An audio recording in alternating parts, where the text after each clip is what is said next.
My name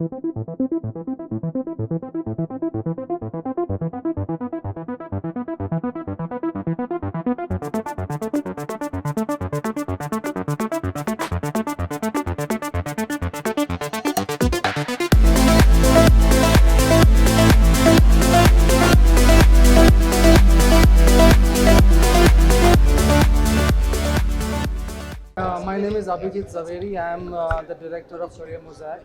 We are one of the leading companies in South Asia to send students to US. We process about a lakh applications from India and South Asia, also Middle East and Africa. We work with about 450 US universities on a contractual basis and recruit students from this part of the world. Most of our students from AP and Telangana are students that go for STEM programs. So when I say STEM, it is science, technology, engineering, and mathematics. And 60% of the applications are in these programs where people get 3 years of OPT. So that means that they get 3 years to work in, and find a job and eventually get a H1 and a green card. If you are to know that 70% of H1s are done mostly from students from AP and Telangana. So we are focusing a lot here and we are trying to get into tier 1, 2, 3 cities. Not only Hyderabad, as I said, Vijayawada, Vizag, Guntur, Warangal, Kakinada, all of those, and we are very excited to get universities here.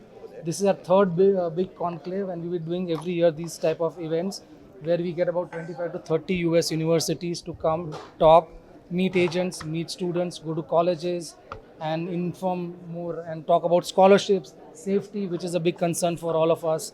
I think a lot of Indian parents are a little bit always afraid what's going to happen, and we see all these news which is very concerning for as a parent also. So I think we're going to publish a safety do's and don'ts also very soon, and I think thanks for being part of this journey with us, and we look forward seeing you soon. So how many universities? There are about 25 universities that are going to be on this conclave, and this conclave is going to start after this, and we're going to have a panel discussion about STEM programs in US and the opportunities, and how US is still one of the most favored destination for AP and Telangana students. Also, we're going to discuss what's going to happen. A lot of anxiety about jobs and also the US election. So I'm sure there'll be questions about those also coming up in the conclave because everyone is interested to know more about what's going to happen. We are seeing a shift wherein Canada, UK have gone down, but US still is managing to attract applications from this part of the world, and AP and Telangana are really making a big impact. Also, as you know, that there are going to be 2 new embassies coming up in Bangalore and in Ahmedabad. So there are 5 embassies in India and 2 more coming up. So 7 in total, which is fantastic. I think India, even China doesn't have this 7 embassies. So I think India is going to be the heart where most students go abroad for STEM program, and America needs STEM students for all the technology revolution. What is Indians are driving this, and Indians are on forefront of this. So I think this is what AP and Telangana is a big contributor, and we should probably put this up on world stage. Yeah.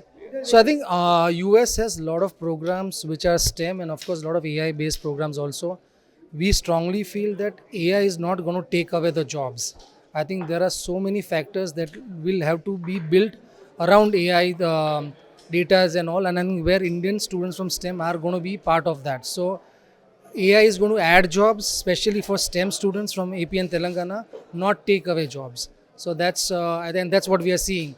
There might be a little bit of slow in terms of the economies right now, but eventually I think US and India I think are going to do great work together in terms of taking students from India and them getting jobs there. So main programs, of course, we see right now still computer science being number one, software engineering, there's mechanical, there's all type of engineering, and then we see data science, data analyst, all of those programs are also very popular. But we are also seeing a shift in terms of programs related to health sciences, psychology, finance, data mining, big data, all of those. So I feel that I think the world is changing, and I think if you see the younger population is in this part of the world, and so are the I think the middle class. I think India's middle class is ready, which can afford all those. And as you see, the studies in America is varied, and I think it's not that expensive also now. Going to a Bombay and Delhi or a Bangalore and studying might be the same expense of going abroad and studying. And India has the money now. The loans are there. Indian parents save a lot. So I think we are here to see I think a big shift. I think what China was 20 years back, India is now ready for that, to take that global stage.